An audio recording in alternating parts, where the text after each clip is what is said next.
نحمدہ و نصلی علی رسولہ الکریم۔ ایک سوال ہمارے پاس ہے کہ ہندو یہ جو گیت میں ان کا ایک گیت ہے، اس میں یہ کہہ رہے ہوتے ہیں وندے ماترم، تو یہ کہہ سکتے ہیں، یعنی اس کا مطلب کیا ہے؟ وندے ماترم یہ گیت ہے جی ہندوؤں کا، اس میں یہ وندے ماترم کا مطلب ہوتا ہے کہ ہے ماں ہم تیرے پجاری ہیں۔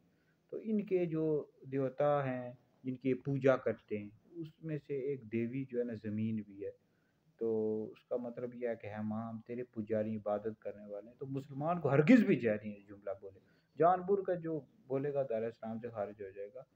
تو اب یہ ہے کہ پھر وہ اگر اس نے نکاح بھی کیا ہوا ہے تو پھر وہ دوبارہ تجدید نکاح بھی کرے، دوبارہ کلمہ بھی پڑھے۔ تو بہرحال مسلمان کو جائز نہیں ہے کہ یہ وندے ماترم، یہ جو ان کا مشرکین کا ہے، ہندوستان کے مشرق کے ہندو تو یہ کہتے ہیں، تو مسلمان کو ہرگز بھی جائز نہیں ہے کہ اس طرح کے نعرے لگائے، تو اس کی ہرگز بھی اجازت نہیں ہے۔